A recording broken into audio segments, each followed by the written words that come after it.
Hello friends, welcome to the course on Introduction to Statistical Hypothesis Testing. In this course, we will learn the basics of the subject, which is the statistical hypothesis testing. In other words, how to conduct hypothesis tests in a statistically meaningful manner. A hypothesis is nothing but a postulate that you would make in an experiment or in any other research activity. And statistical testing of hypothesis is to test these postulates or claims in the presence of uncertainties in a meaningful manner. Where do we encounter statistical hypothesis tests? Well, everywhere. In academic research, in industrial research, in industrial applications, in process operations, everywhere we would make certain postulates either about the process that we have designed or the way the process is operating or in a modeling exercise or in design of experiments and so on. And the main requirement or ingredient for hypothesis testing, at least statistical hypothesis testing, is data. Therefore, this forms an integral part of data analysis, because in every data analysis exercise, at some point or the other, we are making certain claims, and we do know that we have uncertainties in the data, and therefore we would like to use statistics to test these hypotheses or claims that we make.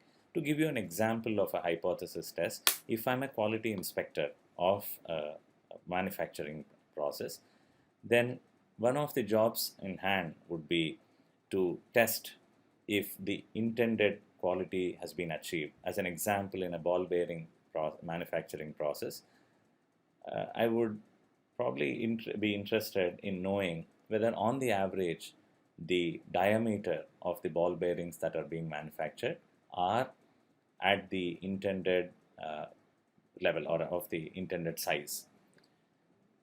We know very well that from sample to sample there is going to be variability. Therefore, we cannot expect each ball bearing to be of the same diameter.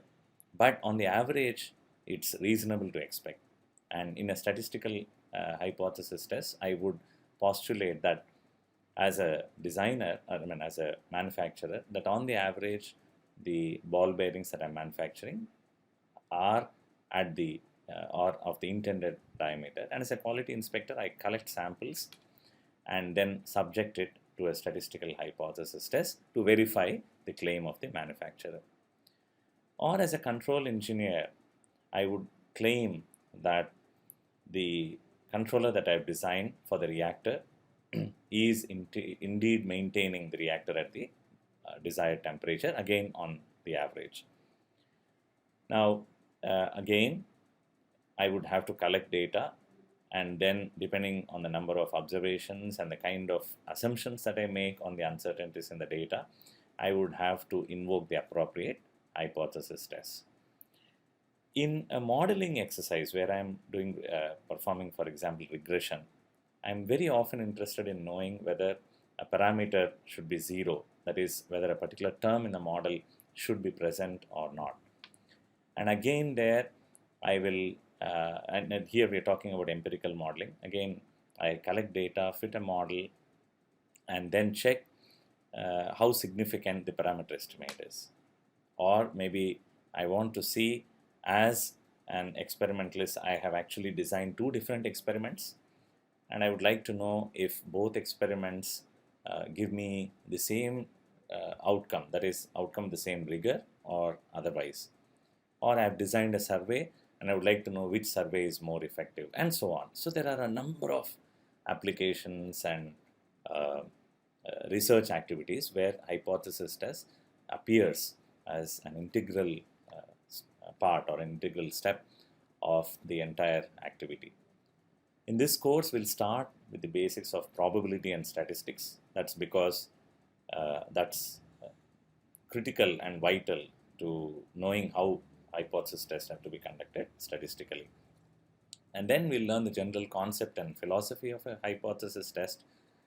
In particular, we'll focus on 4 different types of hypothesis tests test on average, as we just discussed, test on variability. I would like to know if there is a large variability between two samples, for example, and maybe comparing means and variability of two different samples. We'll also learn how to test for proportions and how to test for correlations. Towards the end of the course, we'll have glimpses of certain advanced ways of performing the hypothesis test. And throughout the course, we will show also how to implement this theory that we are learning in practice using a software called R.